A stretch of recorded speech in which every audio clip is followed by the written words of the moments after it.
A very warm welcome to Berghoff's special event on Women Mediators Networks, more of the same.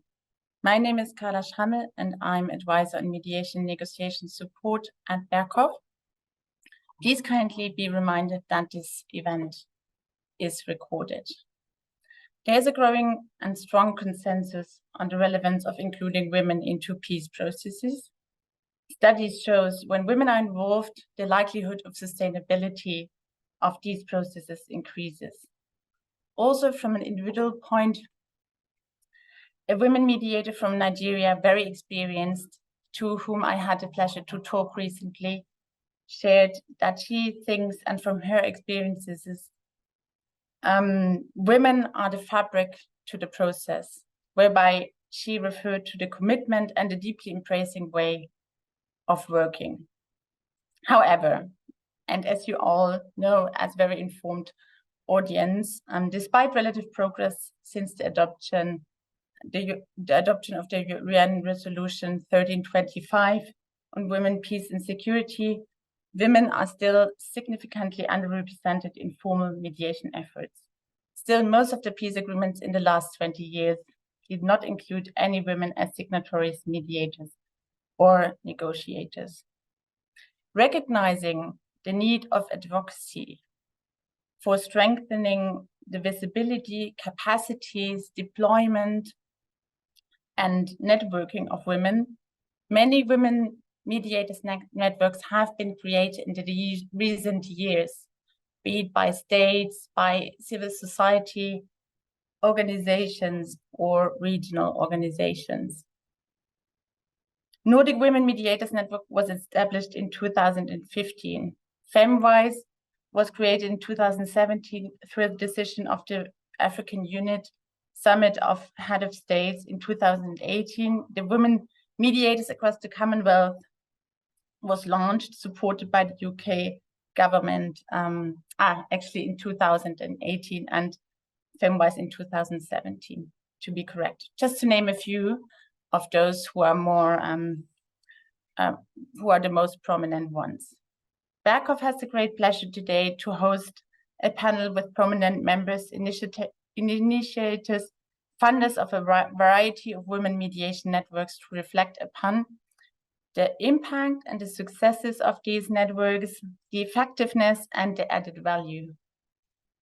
I'm very happy that we were able to gather such an experienced, interesting and global round of women who are able to talk from their experiences with the different networks. And not only this, they're also very experienced mediators and mediation support actors themselves. I will introduce the round and the speakers as they are coming in. My colleague, Lakshmi Malaraja, Senior Advisor at Berghoff, will share her reflections at the end of our exchange. She's joining us from Turkey, and we hope that internet connection will be stable. Having such a distinguished round is a big pleasure and luxury. At the same time, it also means that we need to be very strict with time. This is a reminder, of course, first to myself as a moderator, but also to you as panelists. This is important also because we know that we have a very informed audience today here present, with more than 400 people across different sectors who registered for this event. And we would like to give also you, dear audience, the possibility to participate through the Q&A chat with your questions. So while we are now starting with the questions and the panelists, we would like to invite you already to think about your questions and share them through the Q&A function. So it's my pleasure to introduce and welcome Elisabeth Lotte.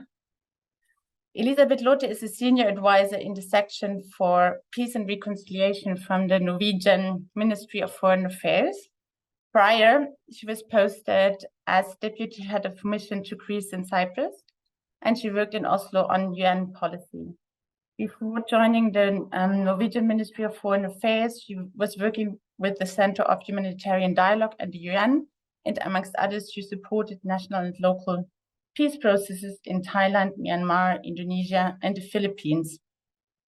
Elisabeth, as I said, it's our great pleasure to have you here today with us, and you being a member of the Nordic Women Mediators, but also being part of the steering group, I would like to ask you, what are the specific objectives of the network?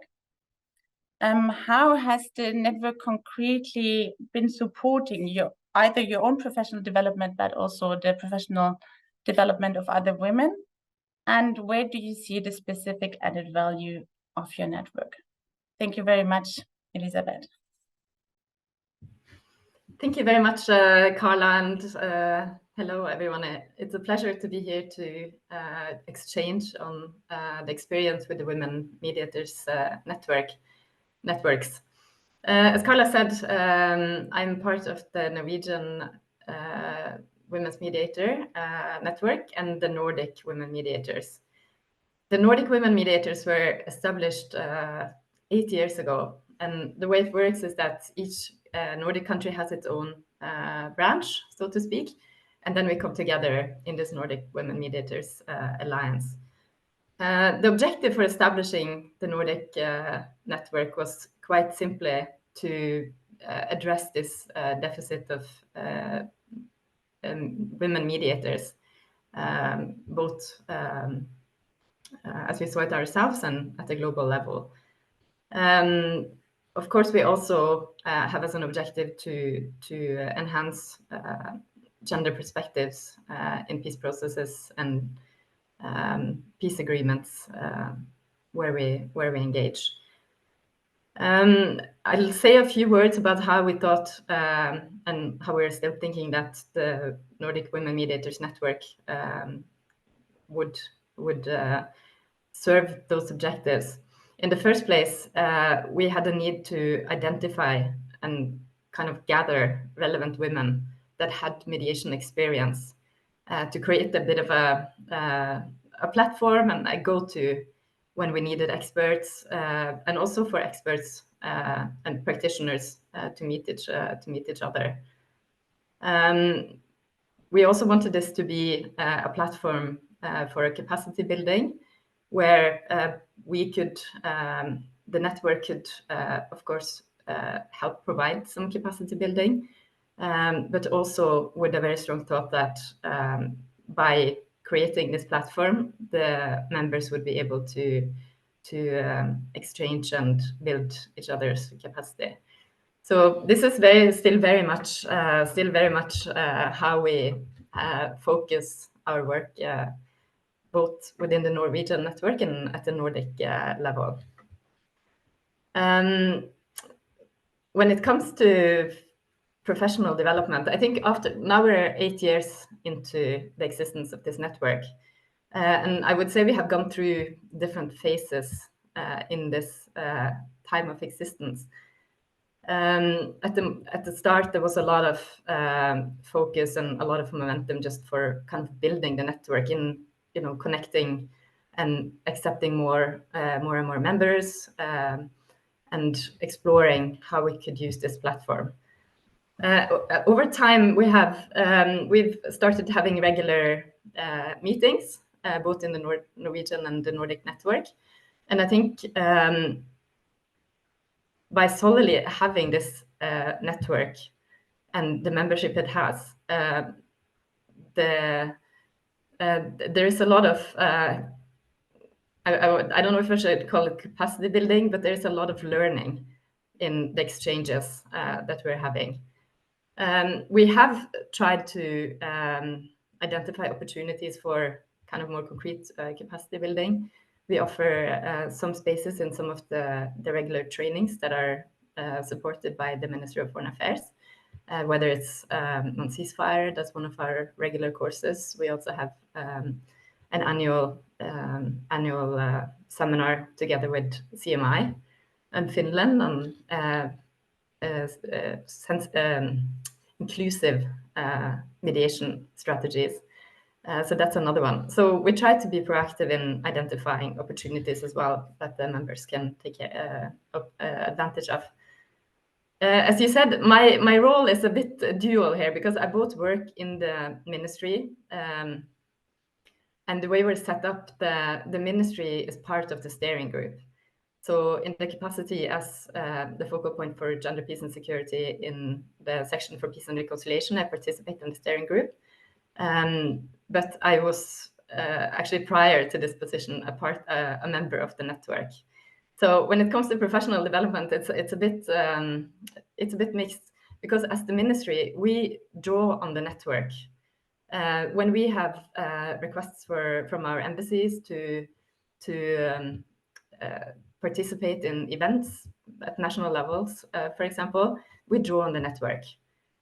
So it's a resource for us at the ministry, but I think it also provides opportunities for the network members. At these occasions, I mean, this is one of the opportunities that I think is important for members to build their profile internationally. So in that sense, it's also part of the professional development. But from our perspective at the ministry, we get to connect with resource persons that are valuable also in our work. Elisabeth?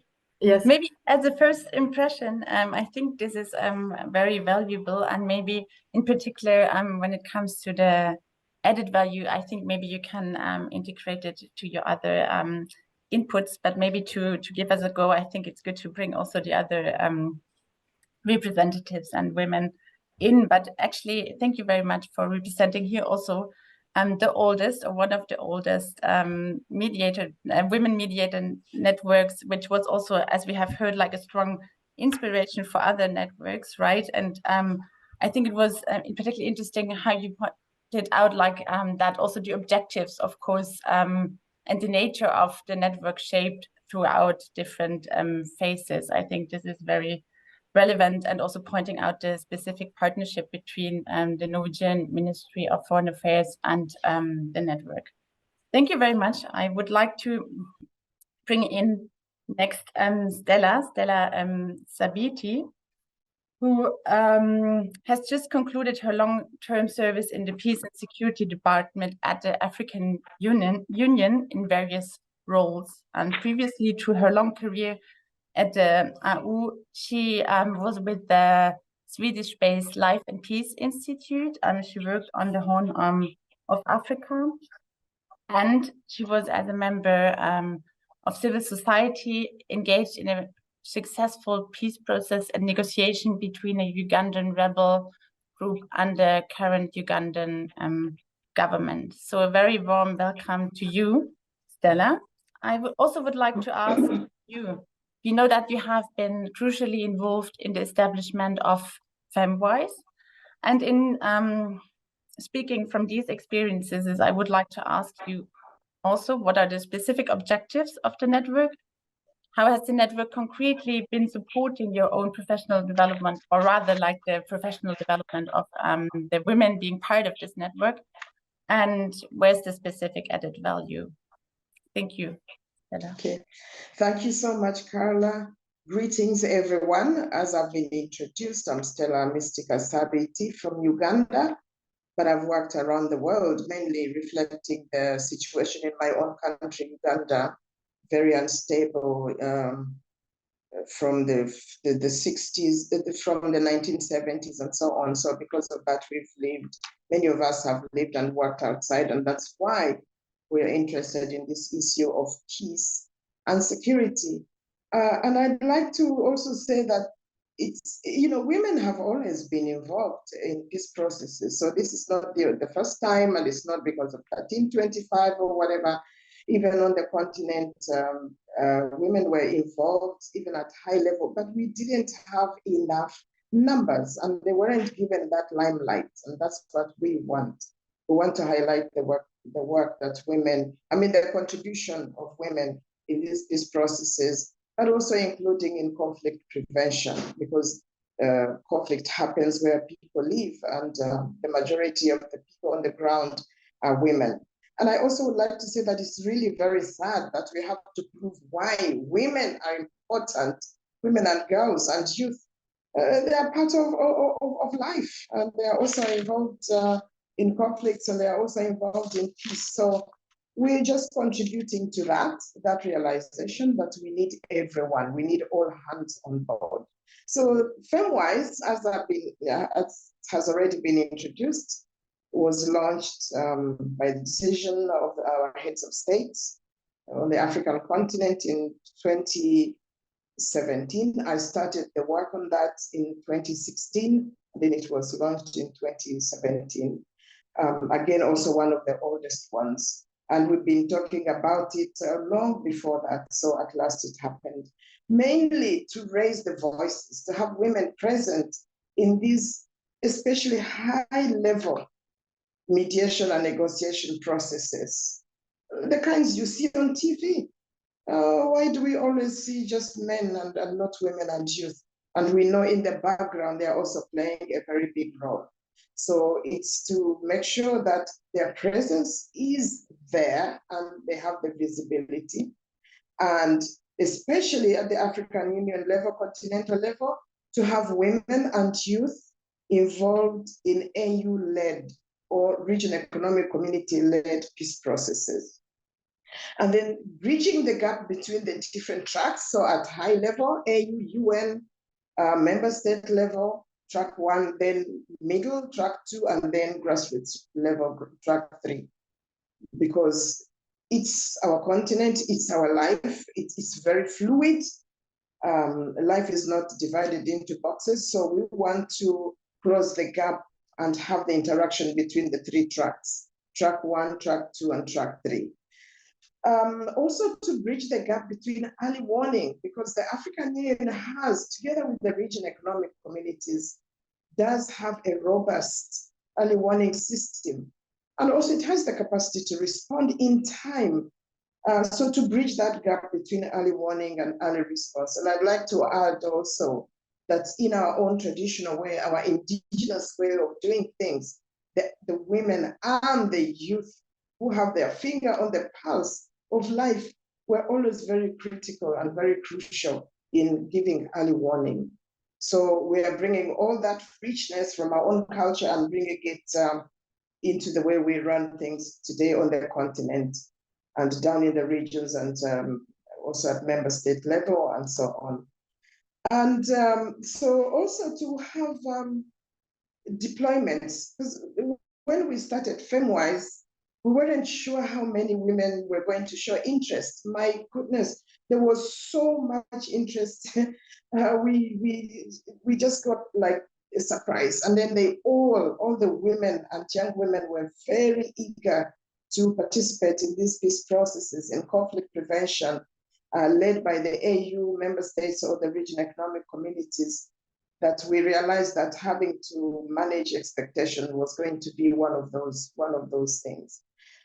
So we have deployments. It was to help the African Union, the regional economic communities, and our member states, because we all work together, to have women and girls, and now youth, male and female youth, involved as well, participating right there front and center. And of course, sharing lessons, because we all have a long history of this work. Myself, it's more than 40 years. So there are so many others who have been at it even longer than me. So we want to also interact with the younger, the older, and so on, to share lessons and insights. And even it doesn't matter how long or how old you are, how long you've been working in this field, there is always something new to learn. So also the old are learning, so intergenerational learning and learning and sharing. Thank you. As I said, Stella, I'm trying to be strict with time also to ensure a little bit space for the informed audience to come in. But thank you very much to pointing out in details the different objectives that FemWise also pursued and pursues. So amongst others, also like promoting women on different tracks and connecting these tracks, like connecting it with early warning and strengthening the deployment. And of course, as also Elisabeth also said, like it's also about sharing lessons and about like generally learning. Thank you very much for this. I would like to bring in now Neha Sangrayaika. She worked for Kofi Annan in Kenya on the 2007 electoral crisis, and most recently with the personal envoy on the UN Secretary General for Mozambique as a mediator in the definite Mozambican peace accord. And this peace accord includes different agreements in which she was crucially involved, and amongst others, it was possible to successfully disarm and demobilize over 5,000 former combatants. A very warm welcome, Neha, to you. I would also like to ask you, and please remind also that I will be a little bit strict on time. So what are the objectives? Or how has the network concretely been supporting your own professional development, or also generally of other members? And where do you see the specific added value? But I think if you don't come to the specific added value, probably we'll have anyhow around later on, like to cover this again. Thank you very much, Neha. Thank you. Thank you to Carla and to your colleagues for the invitation. I'm very happy to be here. I won't repeat what my two other panelists have said, because it actually applies to our network as well, the Women Mediators of the Commonwealth. The objectives are similar.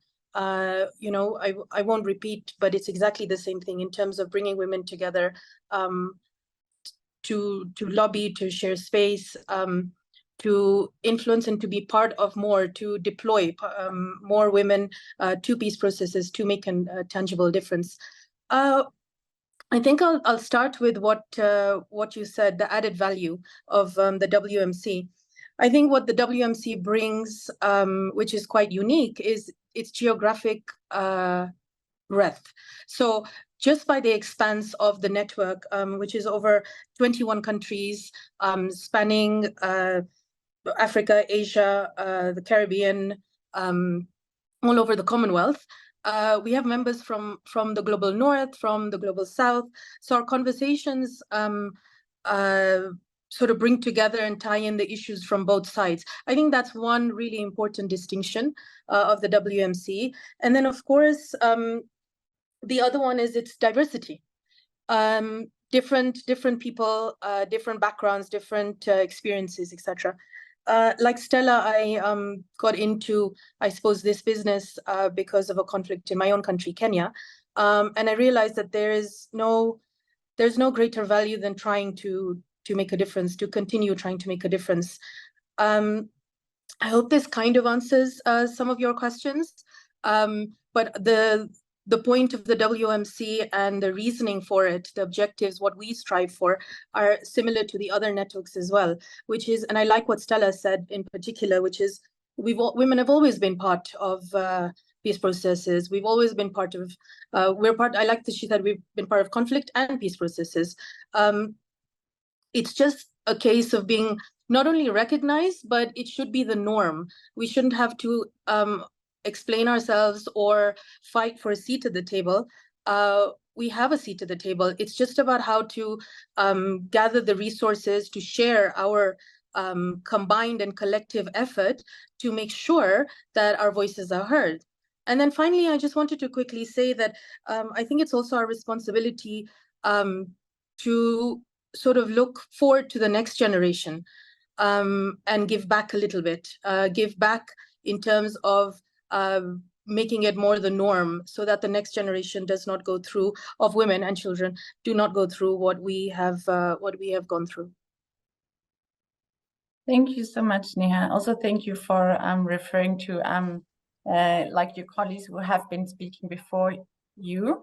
I think that's very interesting, and I think also very important to point out, as you did, and referring to Stella, who said it previously, that women have been part of peace processes even before the UN resolution, right? But it's very important to... No, absolutely. And in particular, I didn't really want to answer the question on professional development, because I think we are professional. Otherwise, we wouldn't be part of these networks. I think the question should be framed in a completely different way. and not focus so much on our own professional development, but focus more on how we as professionals in all these various networks can work together to resolve conflicts, to play a part in what is going on, which is at the moment a very, very messy world. I think that it's important to have professional development and connections and contacts. However, if that's if that is the primary aim in terms of like professional development, training, etc., then you've already lost the battle for what the point of networking is, especially in this particular field, if you know what I mean. So I wanted to sort of switch the focus a little bit more on conflicts and how we as women, or how we in a group get together to try and leverage all our combined experience, all our combined contacts to be able to help each other to get into these spaces. So yeah, no, I and as for professional development, I mean, I'd like to also change that question a little bit and say that it's more about how this network has helped me in a very small way. It's amazing to have so many amazing women sort of gathered in one place electronically at the moment, and whenever I want to know about what's happening in India, what's happening in Cameroon, what's happening anywhere, I am pretty much assured that the network of incredible women will be able to contribute to my own personal knowledge. And I think that's the extent to which I think professional development should be addressed in these things, purely because hopefully we're combined and individually, we are quite professional. I think it's a case of how to leverage that into these spaces where there are only men. Great. Thank you very much, Neha. I think this was a really powerful statement. And also thank you for sharing yet a little bit from your individual experiences of learning, right? Beyond like the thing that, of course, in the end, it's about leveraging like peace processes, right? And like find a solution and like highlighting the contribution that women can have to that. Thank you very much, Neha. We will come back to you. For the moment, I would like to introduce our last speaker. It's Christina Horvath-Zenner. A warm welcome to you as well. Christina serves as a mediation support officer at the OSCE Conflict Prevention Center's mediation support team in Vienna since 2015. And she is providing inter alia advice to the OSCE chairperson in office, special representative. Her regional experiences include support to track 1 and track 2 processes in the Balkans, Ukraine, Moldavia, and Georgia. A very warm welcome to you, Christina.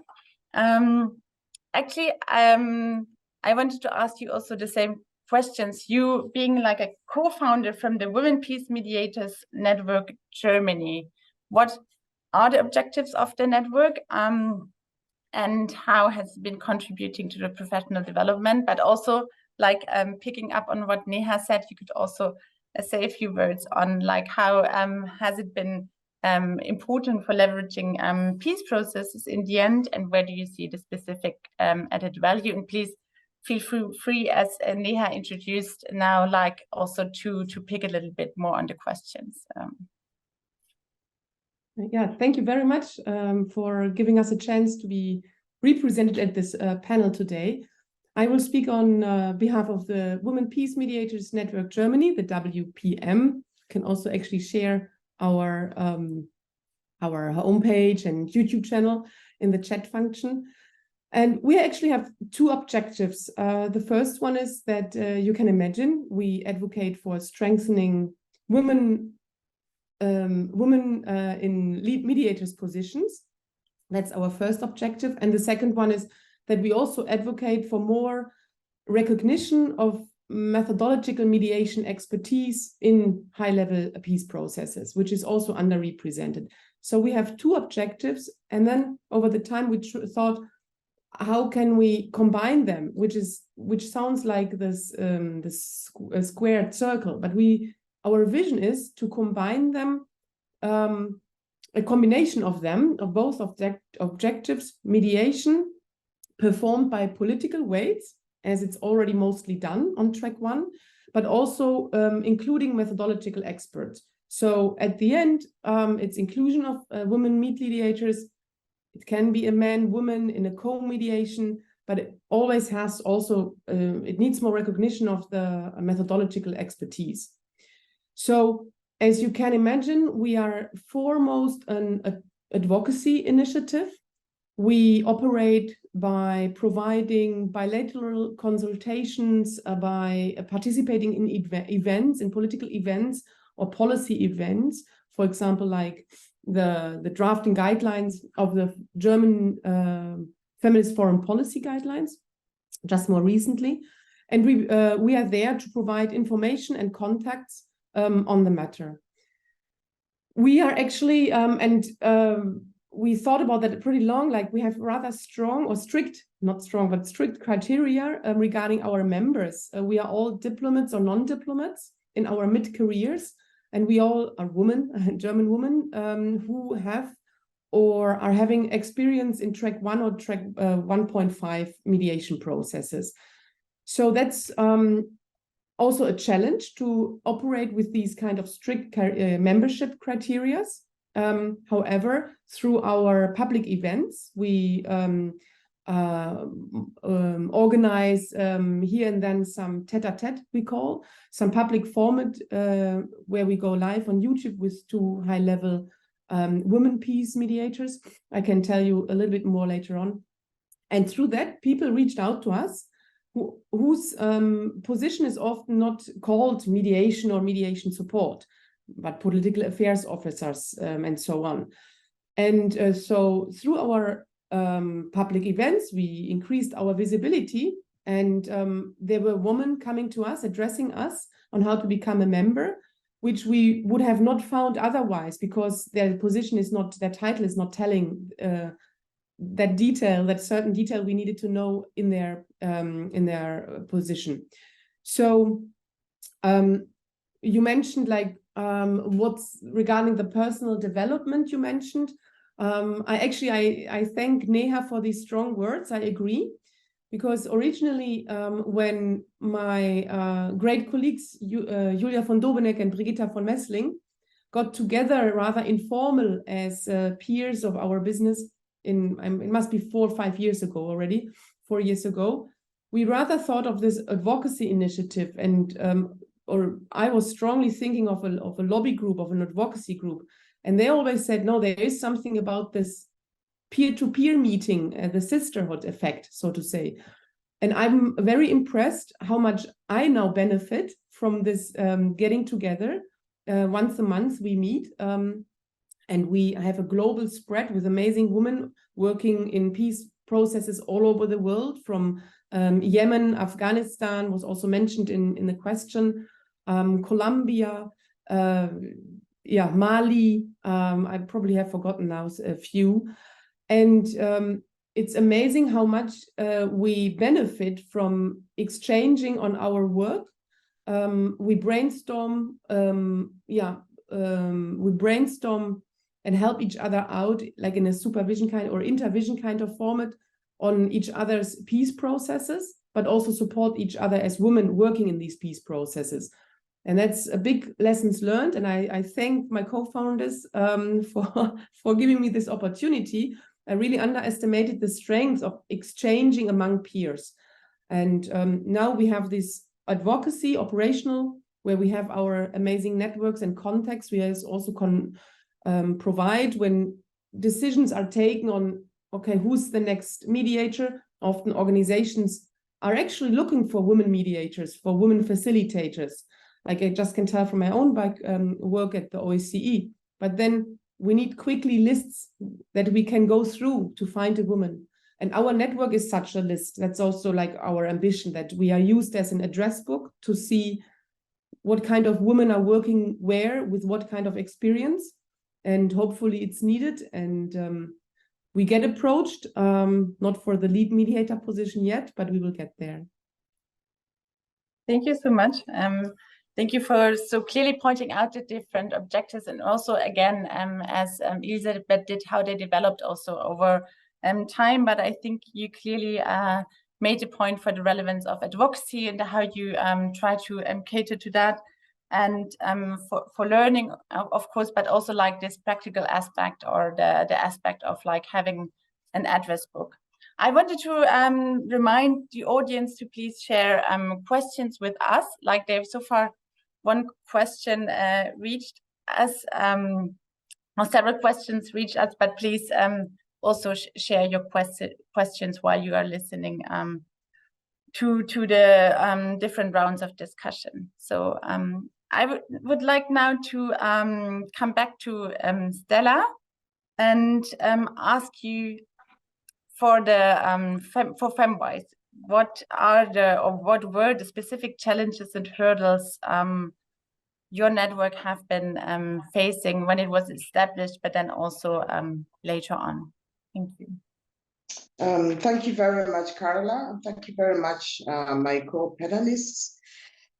I would repeat what I'd said earlier. We just got a deluge of women and young women interested in being members of FemWise, and they were all qualified. They all had expertise, and to manage that, it took us a little bit of some time. But thank God, when we were setting up the network, we also wanted to scale it down through the region and down to member state level. And I mean, how many times can the African Union or the UN have like active peace processes in the whole scheme of things? It's very, very few. Even for men, they would be struggling to be in those positions. So we brought it down, and now women are very active, women and young women.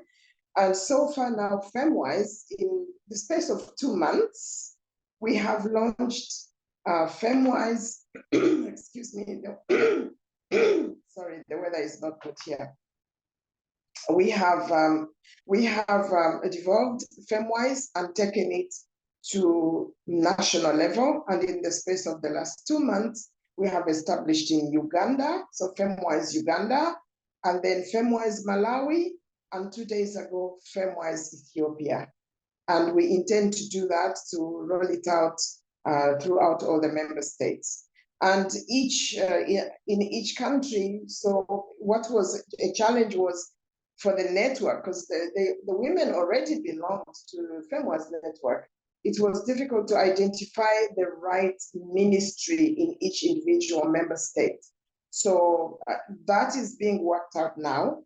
In Malawi, FemWise Malawi is under the Ministry of Local Government, Unity and Culture. In Ethiopia, it's the Ministry of Peace, which has been very much collaborating with us at the African Union, even when we're building masculinities and work on masculinities. And then in Uganda, it really has very high profile. It's under the Ministry of the East African Affairs, East African Community Affairs, and the minister responsible is also a deputy prime minister and a female. So it's like you're just harvesting apples and you have all other fruits coming into your basket.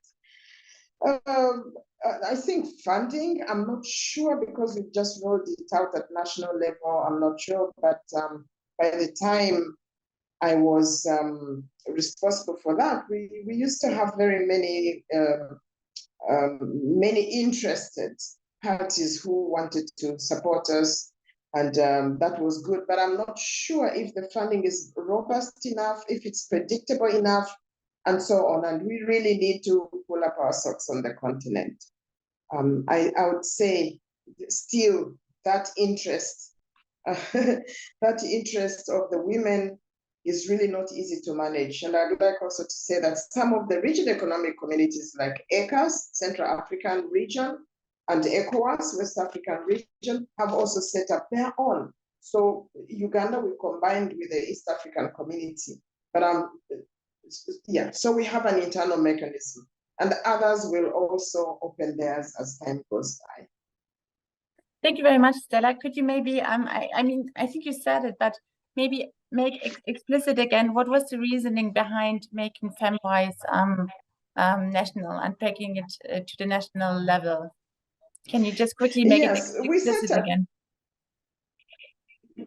Yes, we set it up like that. So maybe I wasn't very clear. We set up, originally, we already set it up like that because that's how the African Union works. It's at continental level, regional level, and national level. So already we were waiting for that to happen, except the numbers were so many. And now, so to manage we weren't sure when we would start developing it down to national level, but because we had this huge number of women and young women interested, that sort of gave us the impetus to already start at regional and national level. It was already in the structure. Yeah. Thank you. Thank you. Thank you, Stella. I would now like to come back to Christina and also ask you what the specific challenges and hurdles are for your network. Yeah, thank you.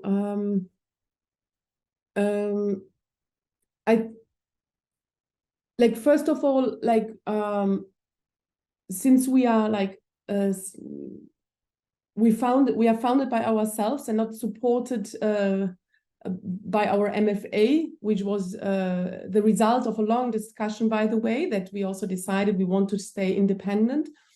We grew organically, right? And we are by now having 12 amazing members being involved in UN or EU or OSCE peace process on track 1 throughout all over the globe. And we are, as I said, our criteria are you need to be a German woman mediator, and we are just 12. I mean, it's amazing when I look at other networks. So we are very happy to have these 12 amazing women, but that's also why we are small comparatively. That's also part of the problem. There might be not many more, right? I mean, if they're out there and they're coincidentally listening, please write to us, because we are very interested to find out where you are and what you are working on. And we would like to connect to have some synergy effects. So being a smaller network is part of the problem. We can't be more because there are not many more women mediators matching these criteria or working in the field on track 1. So that is maybe also one challenge. Of course, it has also advantages operationally.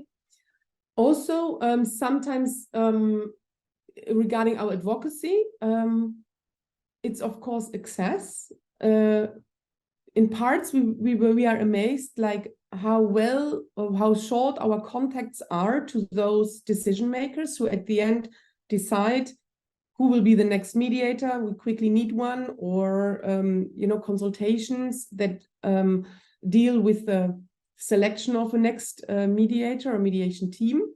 So, and gathering these and making them visible to each other gives us a great chance to also impact, to provide information, to do our lobby work. But to be honest, we advocate, my personal goal was advocating for women inclusion, right?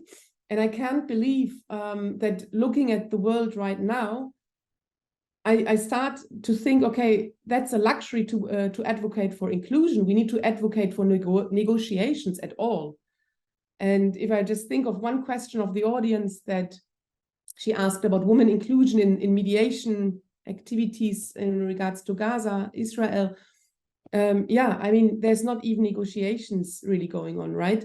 No mediation going on. And look, from our Western view, that's a very complex issue, of course, but I'm sometimes really shocked that, okay, now we actually have to advocate for having negotiations after all, and then of course hopefully they are inclusive.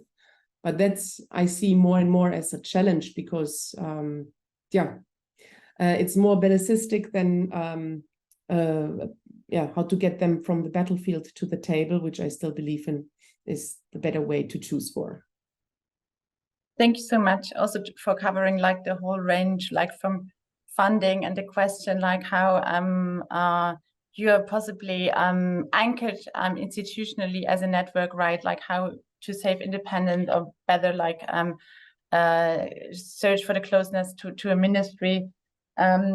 but also like raising the topic of exclusion, inclusion, like how inclusive should it be, like in order to ensure like broader learning, but how exclusive does it have to be in order to make it relevant for those who have already like this relevant and as you're saying also rare experiences, right? And then also coming back to the current global situation, I think this is also very interesting and relevant to our discussion. Thank you very much, Christina.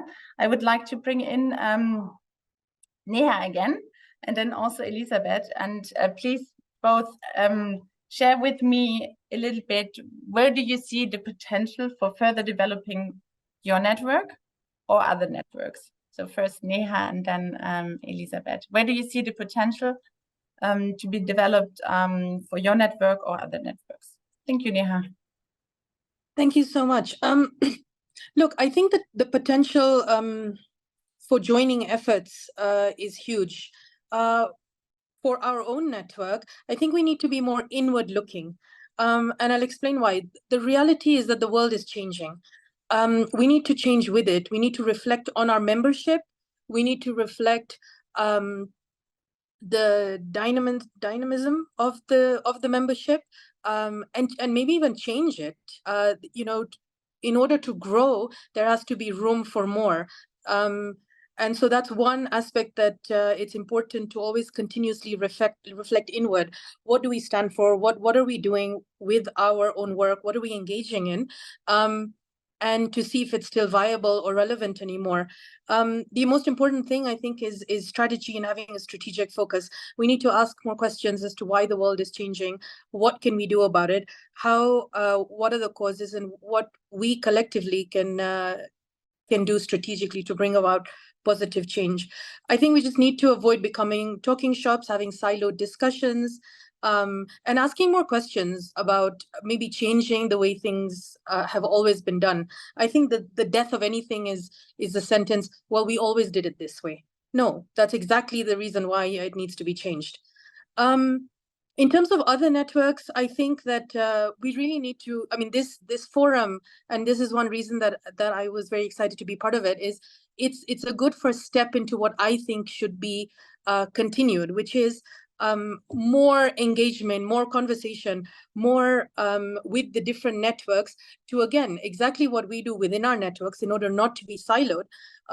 We need to talk to the other networks as well. And you have more, it would be good to have more joint specific targeted actions, you know, not just once a year at the Global Alliance or global forums when we are brought together. That's one. The other thing I was thinking for our network and other networks is maybe to engage a little bit more in conversations with men, groups of men. Because if we're saying that the issue is engagement of women in these spaces, and as Stella earlier mentioned, and my other colleagues earlier mentioned, that we all know that there is value in women being part of these processes, and actually women have been.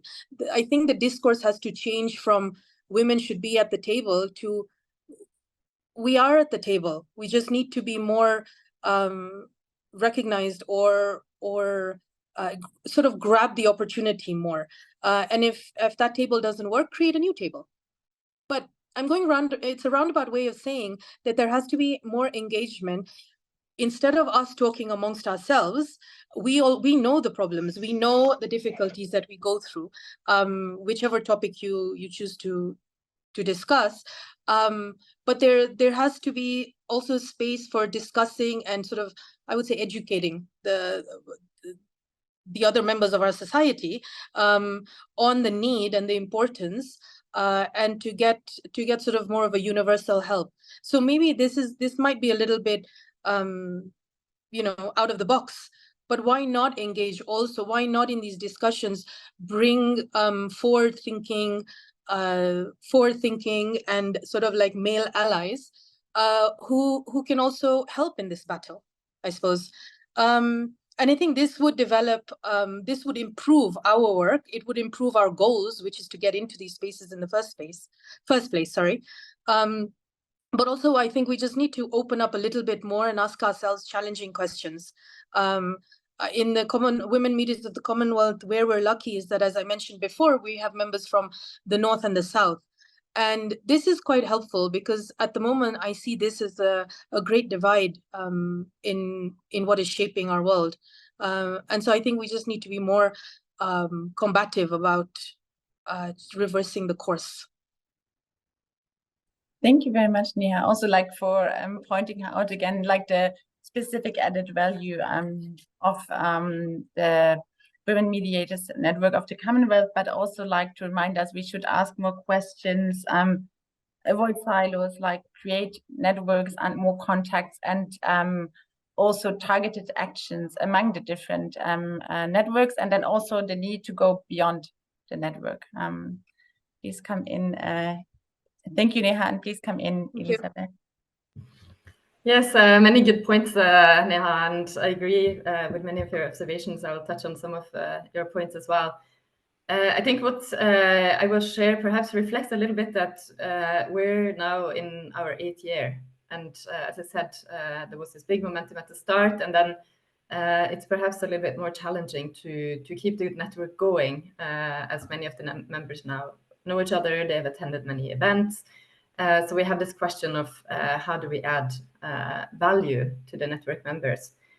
We did a member survey some years back, and in that the members made it clear that what they really want from the network is the networking, which is great. But the question is, who has time for just networking now, right? So you really have to find entry points and topics and meeting points that really engage the members in order to sustain this momentum. So we have tried to find the right level of engagement, I would say, at the Nordic level, in order to keep the network moving forward and strong, whereas it doesn't, I mean, bearing in mind that we are a network, we're not a project organization, we're not an implementer of anything as such.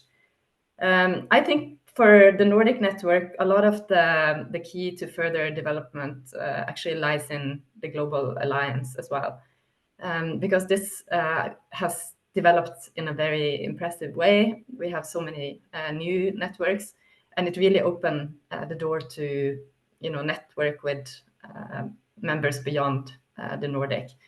Of course, there are many connections already with other mediators and people that work in processes on all the continents.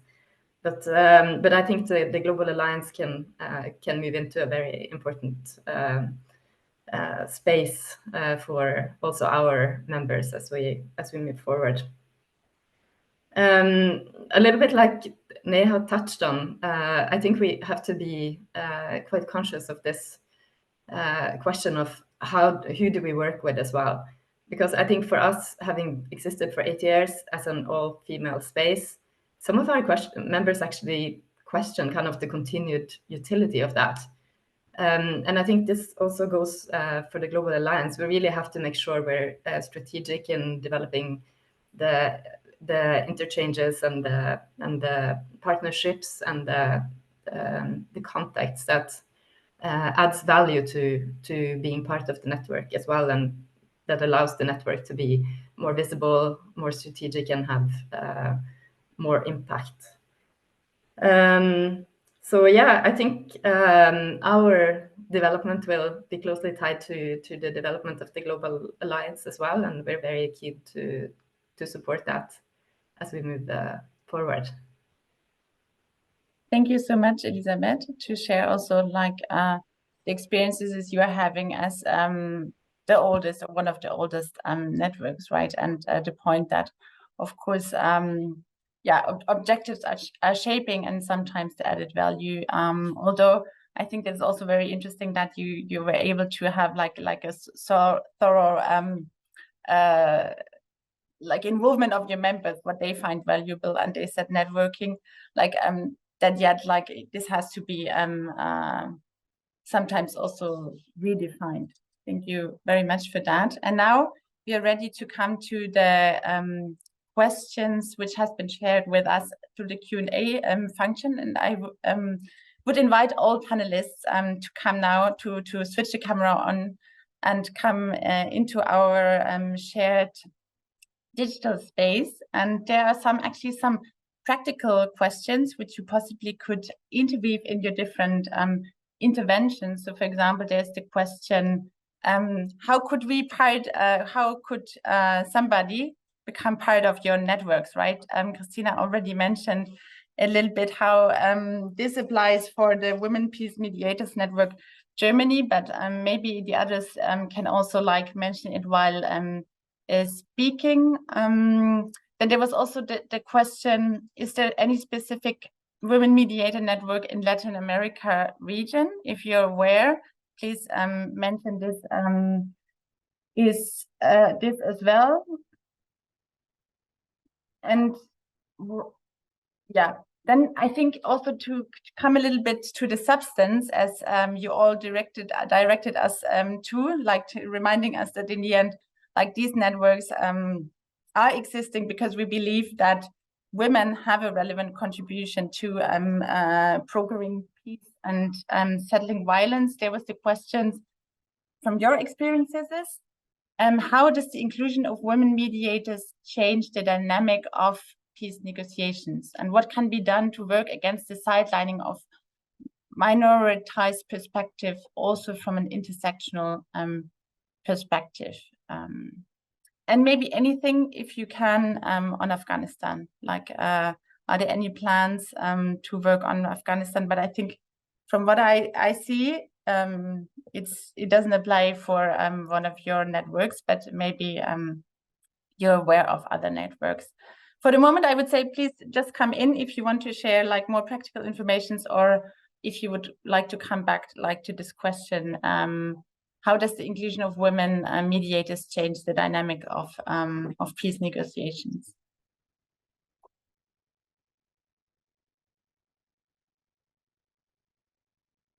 So this is Stella. I'll just give one example. We are all following our televisions. We see what is happening around the world. War and conflict are not easy. And so the parties sometimes just don't open up to other people coming in, for instance, women, to come in and help. So we say it as if it's easy, the issue of involvement, but it's difficult because conflict and war are not a party. It's really very, very difficult. However, so because of that, we've had some of our experiences on the continent where some of the parties to a conflict were not willing to accept women, even members of FemWise.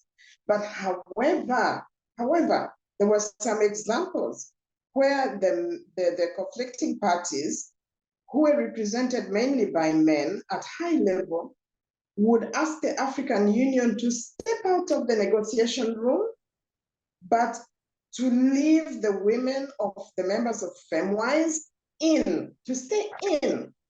And they would say, please, everyone, we beg you, we love you, please go out, but leave us with our mama, our mothers. They would say that. I just wanted to give that, because we rarely hear where participants in a violent conflict actually welcome by themselves the presence of women. Thank you. Thank you so much, Stella. And I'm sure others have to share, but maybe you can just quickly, 2 sentences, because the question was also, how did the dynamic change, right? When this motherhood and idea of motherhood came in, how did the dynamic then change? Maybe 1 sentence, and then the others, I'm sure will also contribute. So I've gone around asking rebels, people who are in rebel activity and other armed groups, to tell me how they see it from their own perspective. And they all said, we are born by mothers, and I'm talking about Africa. And they were saying, we come from women. So when they speak, we would like to listen, which means if we open the avenue for women to be present and they speak, they will be listened to. Always the issue is, how are they accessed?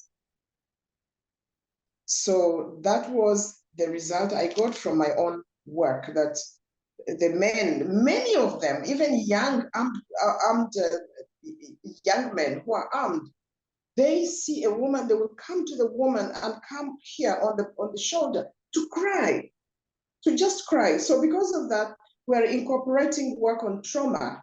So in the mediation negotiation processes, we also we realize that the parties are actually traumatized, as well as the communities, including decision makers. Thank you. Thank you so much. Who else wants to come in on that? Maybe one more voice. Thank you, Elisabeth. Yeah. Yeah, just briefly about the easy question first about becoming a member. I'm sure all the networks have different criteria for joining, and even within the Nordic network, each country has had different criteria.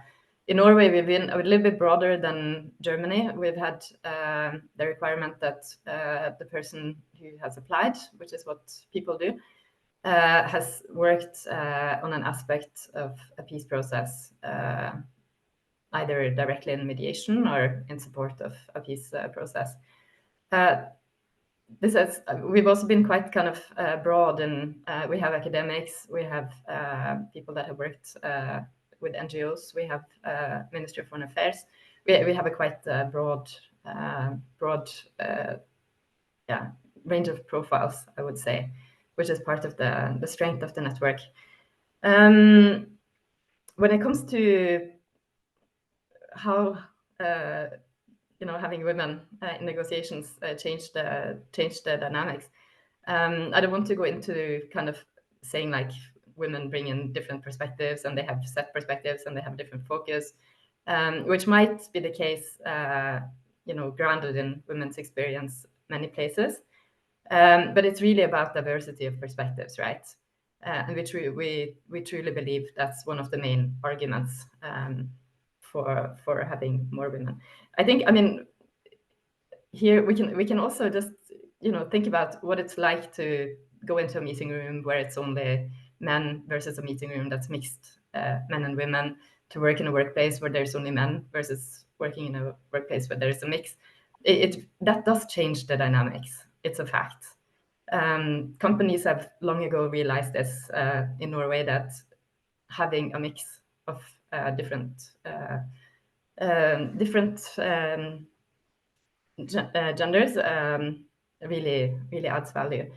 I wanted just to take the opportunity to say 2 words about how Norway works to strengthen gender balance in negotiations as well, because it's something that we are very committed to and work very consistently on.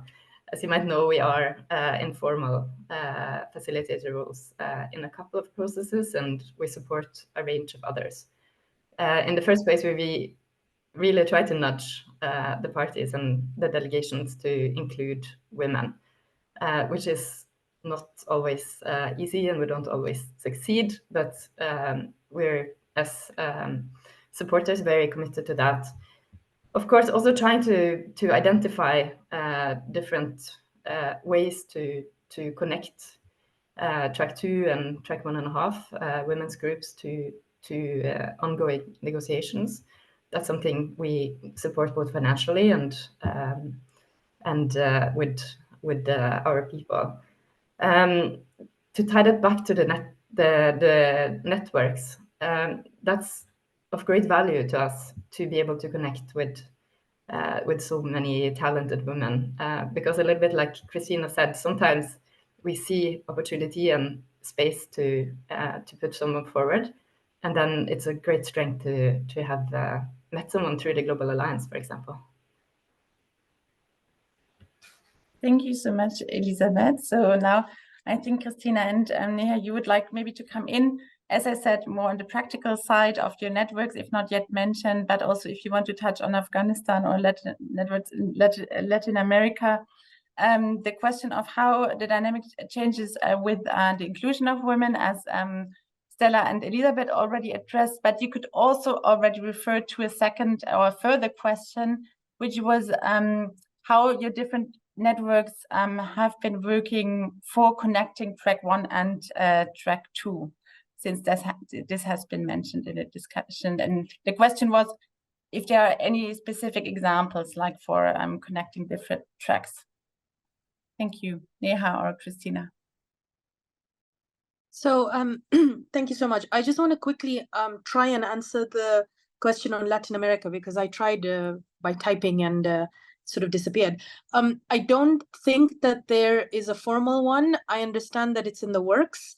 The only network that I know Latin America and the Caribbean is to do with disaster risk reduction. So climate issues, there is a network of 700 plus women on that, but I'm afraid I don't know if there is one on mediation or peace processes. And I wanted to quickly answer that. In terms of track 1 and track 2, I did try and answer the question as well of the person on by typing, but I wanted to add that, for example, one concrete example that I can think of is, in the situation in Afghanistan when it first broke out, and there was a lot of panic around the exit. Now it's been 2 years. We got together, and within the WMC, so this is one really cool thing that we do within the big network of WMC, we also create smaller ones. So for example, at that point, it was WMC-Afghanistan. And then all the women or all the people who are members of the wider network who are working on anything to do related, whether track 1, 2, or 3, they join that small group, and we have discussions amongst ourselves regarding that. Similarly, we've created one on the Middle East issue, etc. So this just allows it allows more, as I said, more strategic focus. It allows more focus on the particular geographical issue. I don't believe so much. I think that we should work towards a situation there that there isn't any of these labels. Track 1, 1.5, 2, 2.5, 10.8. No, like mediation, peace building, we all do our very best with what we have. And the goal kind of gets lost when, I think the person mentioned very well with the question, the hierarchy. There is no hierarchy, or there shouldn't be, right? They shouldn't be, because every action is valued. Whether it's track 1, 2, 3, however you describe it, you're making a difference and contributing to a bigger picture. So nobody is more special than the other person. I think that what could be done more is we need to help each other within these tracks, so to speak. With the Afghanistan issue, we worked very quickly among all tracks on trying to help our other sort of WMC members in what they were doing. I mean, it's difficult to go into specifics with a short amount of time, but I think the point I'm trying to make is that maybe it's time to also have a conversation about why do we have these sort of compartments and rooms regarding that. And yeah. Great, thank you, Neha. I think it's also very valuable to point out that we shouldn't lose out of sight the objectives, right? Be it being thrown into terminology or also I don't know, all our work and networks becoming too technical. So now please, Christina, I'm sure you had to wait a little bit, but I'm sure you also have valuable thoughts to share when it comes to the question of how specifically track 1 and track 2 or other tracks were connected through the network or your network, or also how, coming back to the first question, how inclusion of women changes the dynamic practically from your experiences is. Thank you. No, thank you. Well, I can just share a few examples from our network life. As I said, in our monthly network meetings, often one of us is sharing insights from their work, from their peace process, or giving spotlight on a specific problem they face at the moment when working on the peace process. And then it's a very safe space where we all, brainstorm together what could be done, and sometimes it's some more methodology that we will share with each other. And sometimes it's about contacts. And here, for example, we discussed, for example, of course, issues like women in Afghanistan with our with our network member that is working for UNAMA. And we had the case where we asked, okay, I'm looking for a woman representing an NGO in this and that context. I can't go too specific now. And then this is a safe space where we can come up with these names and brainstorm them all together as well. Or we need a woman dialogue facilitator with an explicit expertise in constitution building. These kind of settings, and the network is some kind of hub where names come to the surface. Probably I would have not get to know myself, because as you maybe have seen on our homepage, we have a little map where we are all located, and we are globally spread, which is a huge advantage. That's one example. Another example is that we brainstorm also sometimes formats, and there was a good effect I could convey back to my official work, back to the OSCE about a specific format, or looking for candidates for a specific mentoring program. So again, like coming up with some names. Also, I mentioned it before, we have this our own network format. We have to give visibility to and insights to certain peace processes, our tete-a-tetes. And it's a very interesting format I'm very much in love with in my humble way. We just put two people together, normally two high-level women peace mediators, and then we as the network switches off their cameras, and it's streamed live, so the audience always have the feeling that they are like the fly on the wall of these two women high-level mediators exchanging or having a conversation. So it's not moderated, it's not structured, it's just putting them on the stage and give them a go. And this time I can already announce in January we have on the peace process or the peace engagements in Sudan, the EUSG Annette Weber, and we combined her, we put her together with a Sudanese climate peace activist, Nisreen El Saim, some of you may know. And Nisreen is, she's from the activist, from the NGO level.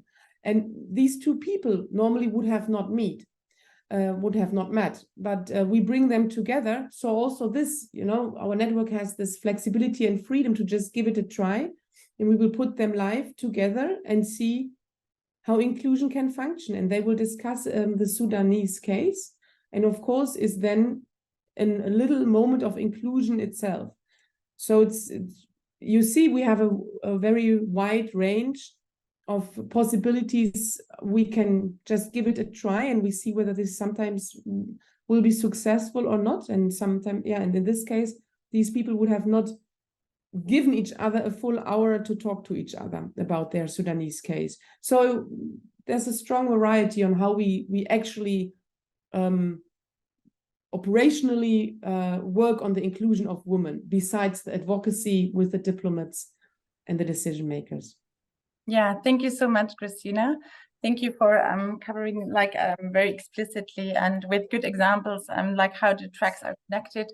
And now I would like to bring in Lakshmi Vimalaraya, my colleague, who is senior advisor at Berghoff. And I knew beforehand time is short for that much insights and capacity, but we're not at the end. So for the last 15 minutes, please, Lakshmi, come in. Thank you very much, Carla. Thanks a lot also. Our very distinguished speakers. I feel very inspired, I have to say. Unfortunately, my camera is not functioning. I mean, it's the internet connection is not stable.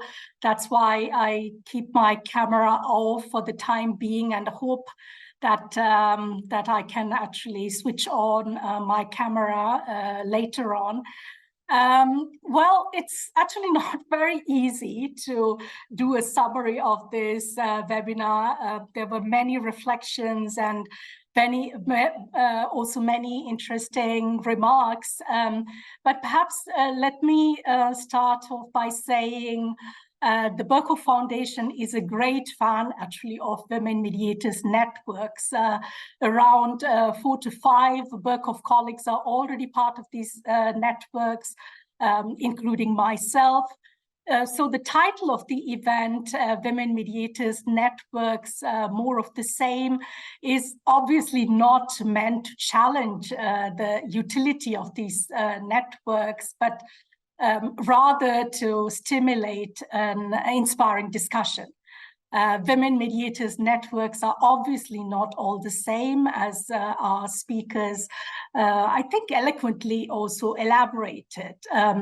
Although obviously all these networks pursue the same and the common goal of promoting women's meaningful participation and inclusion in peace processes, as we heard.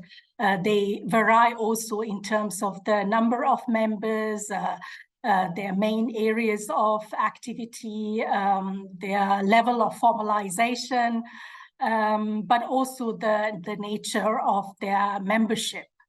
Now, despite these differences, I think, and which is quite clear, they all have contributed to different forms of achievements, as we just heard. So the added value of women mediator networks, as far as we are concerned, is very clear, right?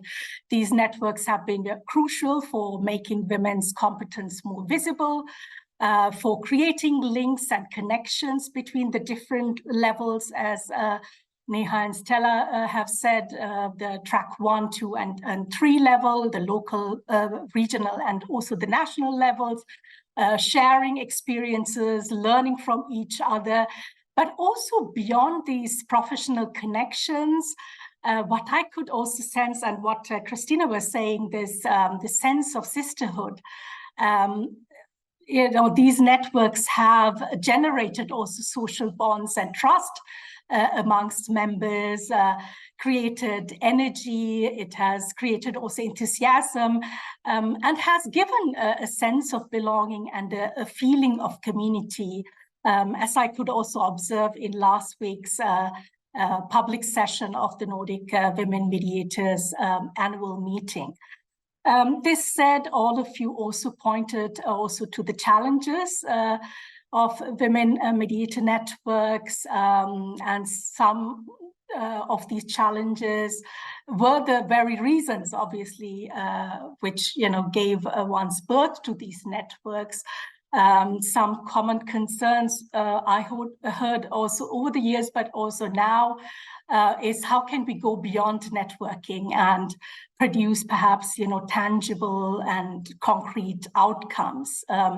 And as you were saying, you know, despite all these normative frameworks, there are many these days, right? Women mediators are still largely underrepresented in high-level track 1 peace processes. So how can these networks have more impact on policy making? And also, how can women mediators gain access, as Neha was saying, to track 1 mediation spaces, which is obviously still very much determined by political power, connections, and opportunities. And as Christina and Neha also alluded to, we are obviously living in very challenging times where more and more hard security measures are used to resolve political conflicts. And as we can, you know, observe all over the world, with immense humanitarian and political costs.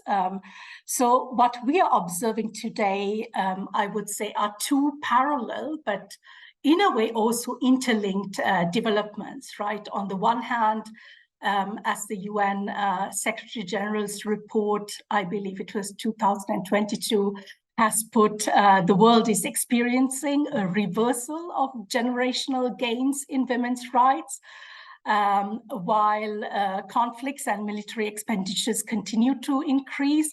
But also, on the other hand, increasingly researchers, but also I think policymakers, have recognized that even when women do participate in peace negotiations, they might not be able to exert influence.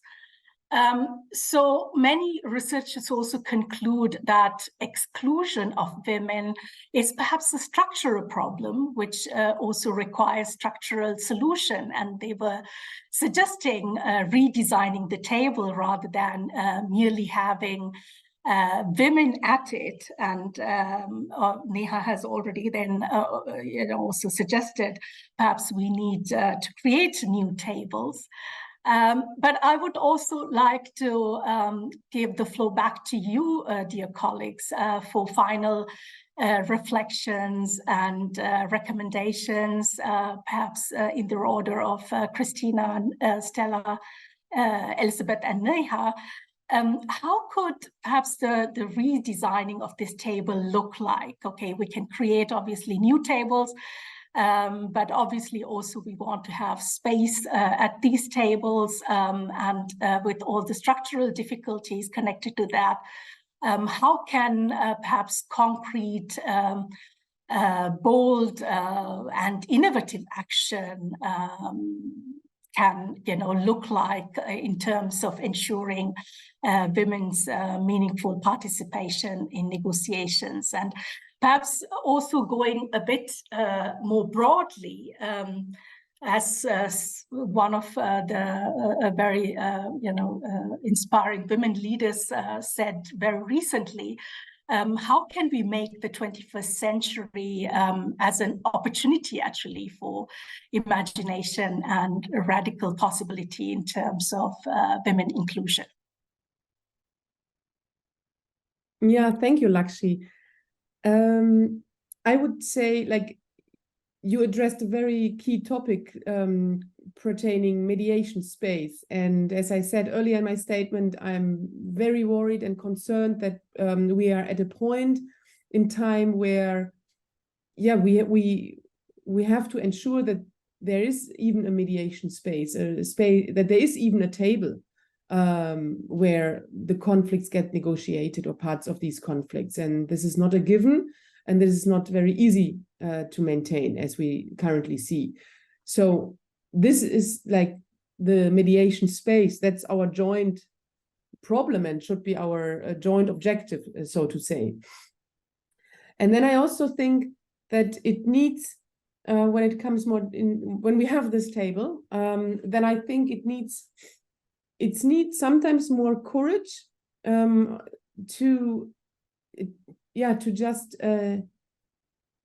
it needs courage for those who have who are in the positions to decide to just take a woman and try it out. I think the best I once heard in a very protracted peace processes in the former Soviet Union area. And one comment was that, well, we once tried out a woman, but it didn't work out. And then I was thinking, well, we tried out men and it also didn't work out for 20 years. So there is sometimes such extra burden on women to perform double. And if we look at our male colleagues, well, they're good and less well professionals among all of us, right? And to just make it a more routine that actually this differentiation doesn't matter too much. And if we have individuals, and maybe it's not always the political weight and the big name, but somebody from second row, you give a chance and give the position, give the place at the mediation table to those women or men, but then also to accompany those and to rather build them up as individuals. Like we have a great experience, I can actually publicly say, with the OSCE, with the Berkeley Foundation regarding mentoring of women peace mediators in one of our regions. And this is something I can just highlight, which concerns this individual support of women who have then be selected for their peace initiative or mediation role at the table. So the mediation space and the individual support, that is, I think, something key we should look at. Thank you very much, Christina. Neha. Thank you. I mean, I agree completely with Christina. I just want to give a little anecdote. I was once in, there was a group of leaders from the African continent, and all sort of discussing about the question of gender came up. It was on a panel, and the question of gender came up, and one said, "But no, of course, my ministry, my cabinet is I have gender balance. You know, in an attempt to sort of say no, very pro gender, because obviously these are the things that come up." And he says, "But you know, I want to make sure that I just don't want to appoint a woman just like that. They, you know, I want to try and find the most competent ones." And so another another one of his colleagues said, "Oh, but we've been appointing competent men quite a lot. Why not try an incompetent woman?" So anyway, I digress. But my my point was that women, like Christina said, the women are held to a higher standard. For what reason? No idea. But we have to prove ourselves a lot more than people already there. But to answer your question specifically, I think that question could also go very well with, is the field of mediation changing? Are they tables anymore? Is that the way to go about it? So, for example, there are lots of different ways. In the last 2 years, I've seen so many different things in terms of just new actors coming into the traditional, let's just say traditional mediation space. New actors, one or two jointly together, whether we say China or Russia or countries in Latin America or Asia. Individual countries are now doing different things in a different way. So if we say that traditional mediation in terms of conflict, peace talks, a table, agreement, and implementation, there are other ways for women to be involved, but also people to be involved. For example, I was part of a back channel for many years, quietly. You know, this is also something that I think we need to appreciate and to sort of elaborate on, where women are playing parts that don't necessarily have to be visible, but they have to be there in order for it to be meaningful, so to speak. So I think that question could also be, we can explore that question with, is traditional mediation also taking our space? And then also to Christina's point too, we have to also safeguard mediation in general, because the world is getting more volatile by the minute. But I'm not going to take up too much of your time. Yeah. Thank you, Neha, because we are almost actually concluding here. Can I give the floor to Stella and then to Elizabeth, and please keep your interventions short. Yeah, thank you very much, Lakshmi. Exactly. I think that bringing women into structures that were already masculine doesn't help. So that's why we're working overnight. We're trying to catch up on things, but the structures just don't allow us. So we have to change the whole thing. However, before we do that, while we still have the kinds of ways of methods of bringing parties together, we can think of taking the table closer to the people. Meanwhile, as we plan to change the structures. And then also we focus a little bit too much on conflict and violence, and we forget about focusing on peace. So that's why when I was requested to create this structure for the African Union, for Africa, I said, but we can't just talk about mediation, resolution part. We also have to talk about prevention, and that's where most of the work actually happens. And we need to focus on peace as well. So for me, these are the few reflections I have at the end. Thank you so much. Thank you, Stella. Elizabeth. Yes, I probably have the last 30 seconds there. Thank you for a very interesting exchange. We obviously have to come at this from many angles, and there's no magic bullet to get more women into mediation.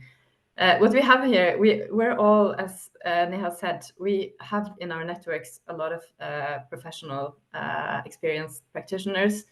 And in addition, in the networks we meet, and we all share this commitment to advance this agenda, if you want to call it that. So in the first place, I think we really have to play to this, and we have to just work to make sure the Global Alliance really reinforces this.